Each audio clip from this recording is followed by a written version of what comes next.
Welcome back. So who has the most power outside of the head coach? The strength coach.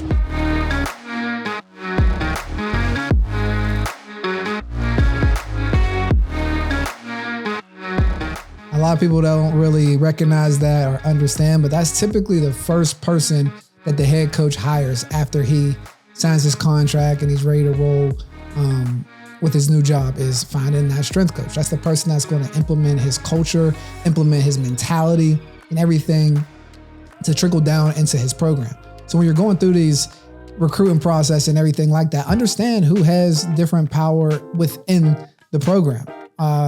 You'll spend more time with the strength and conditioning coach than anybody else outside of, your position coach every once in a while. But while the coaches are on the road recruiting, while you're doing everything in the off season, you're going to be with your strength and conditioning coaches. And it's very important because they relay information back and forth on your progress, on how you're doing in the program, how you're physically maturing, how are you under duress, right? Because like when you were getting there as a freshman and growing up through the program, it's a constant evaluation. And this is the conduit of where a lot of the information comes. They're going to always see you. Are you on time for different things? Are you working hard?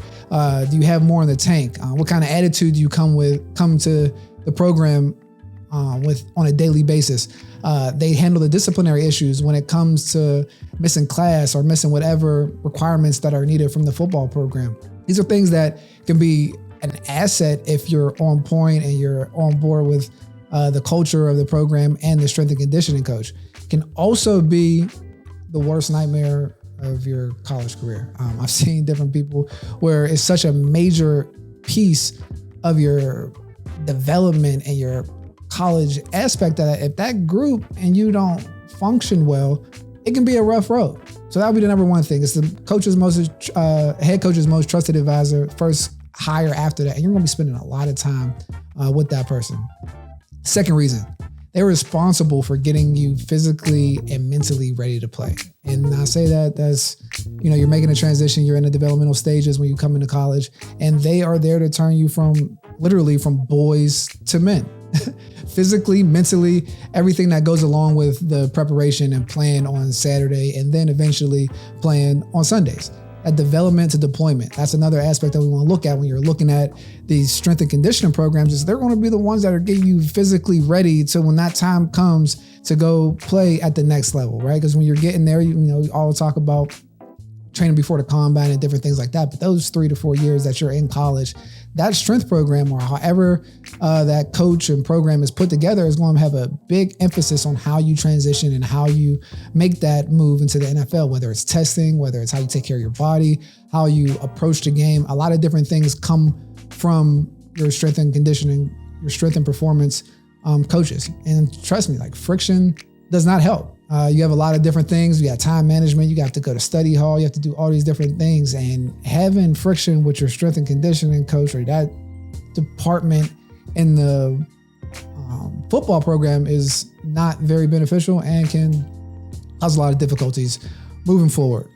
The final reason or the final thing that we'll talk about is like they're the ones that, why they're so powerful, is they're the ones that give the most information to scouts and executives when you're transitioning to the next level, right? Like when coaches and scouts come in to evaluate, they talk to some coaches, they try to find people that they may have a relationship with.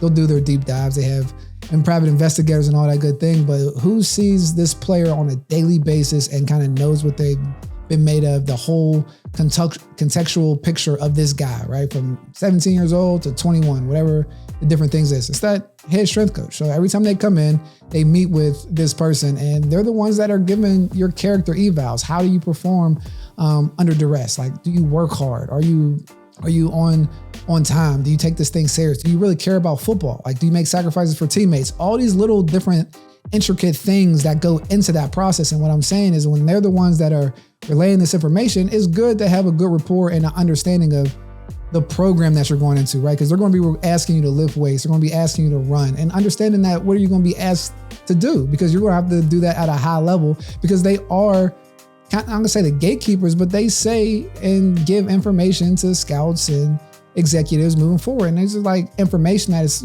passed around that sticks with you forever. And this is information that is being gathered, when you get there from 7 17 years old, and spending that time and going through that maturation process with that strength and conditioning coach. I'll be honest with you. I had, my experience was a little different. There was probably some healthy friction with me and the strength coaches in college, but I had a different training regimen when I came out of high school. I kind of felt like I knew my body and different things like that. Me, if you could talk, you could tell, probably butt heads, a little bit of know-it-all and just kind of know what I wanted from my body. So like there's certain things that like I just couldn't wrap my head around. We had this thing called a 12-minute test, and it caused like real stress in my college football career. And like, I mean, guys that might be watching this video that play with me, they're probably cracking up because like that 12-minute test used to give me hell. But it was like it was a mental block or whatever the case may be. But I'm getting to the point of like, it caused a little bit of friction on like how I dealt with the weight room or the strength staff and things of that nature. And, I left, and obviously it worked under the rug, dirt under the rug. But, I go out and I work, and I hear about some of the evals, and it's like, okay, that's kind of what came out of that friction from my time in this part of the program, and it wasn't guys just telling, it was just like, hey, did you know that this is what they said about you? You don't seem that way.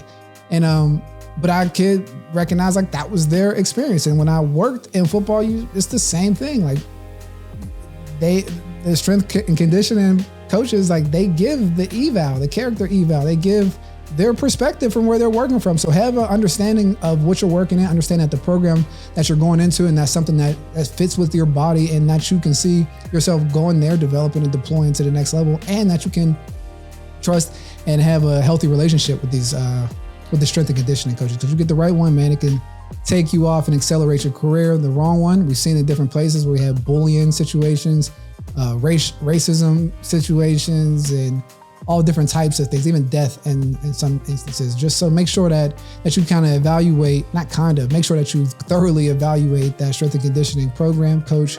So just to wrap it up, why those are the top 3 things. That person is typically the head coach's most trusted advisor. So be the first hire and is setting the culture of the program. The second thing is they're responsible for getting you physically and mentally prepared and ready to play on Saturdays and Sundays.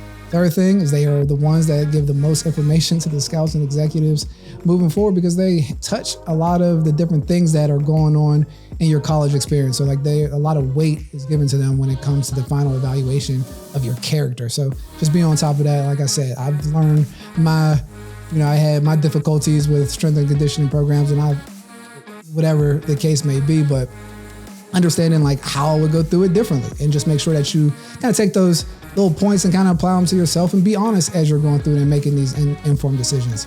So join the Blue Chip Academy's Facebook group for more in-depth recruiting insights and knowledge. Be sure to subscribe and like this video for some more content on the football and recruiting process, and download our Blue Chip recruiting checklist, and make sure you're making informed decisions through this critical point in your football career. Again, I'm your host, Justin King. Thanks for joining.